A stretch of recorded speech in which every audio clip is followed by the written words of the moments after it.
পৃথিবীতে একটাই আদালত আছে, সেটা হলো উপরে একটা। তার কাছে ন্যায় অন্যায় যেটাই হোক তাই অবশ্যই দেখে, তাই অবশ্যই তার ন্যায় অন্যায়ের বিচার করে। তো আমাদের মতো সাধারণ মানুষের কাছে আপনি যাবেন, ন্যায় বিচার আপনারা পাবেন না। বিচারটাই একজনের কাছেই দিবেন, সে হলো উপলকার আল্লাহর কাছে। অবশ্যই আপনারা ন্যায় বিচার পাবেন, কিন্তু আল্লাহর কাছে চাইতে হবে যে আল্লাহ তুমি আমাকে ন্যায় বিচার পাইয়া দাও। অবশ্যই তাই দেবে। তাই সব কিছু দেখতেছে, সব কিছু বুঝতেছে পৃথিবীর মধ্যে, তার উপরে আদালত আর নাই।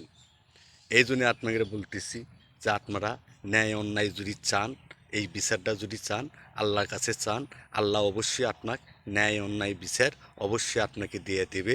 সর্বোচ্চ বড় আদালত হলো আমাদের আল্লাহ। আল্লাহর কাছে সর্বোচ্চ বড় আদালত, তাছাড়া মানুষের কাছে কোনো বড় আদালত নাই। এই কথাটা আপনারা খেয়াল রাখবেন।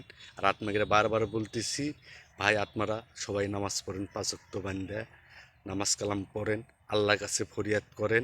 অবশ্যই ন্যায় অন্যায় অবশ্যই আপনারা পাবেন। আমার অনেক ভাইরা আছে আমাকে বলে, ভাই ন্যায় অন্যায় আমরা পাচ্ছি না, বা এই সেই বন্ধু বান্ধবের মধ্যে অনেক ঝামেলা আছে। একটা কথা আমি তাদের উদ্দেশ্যে বলতেছি, ভাই ন্যায় অন্যায় যদি পাইতে যদি চাও, তাহলে আল্লাহর কাছে যাও। মানুষের কাছে যায় তুমি কোনো সময় যদি পাবা না। কারণ আল্লাহ চাইলে সব কিছু করতে পারে।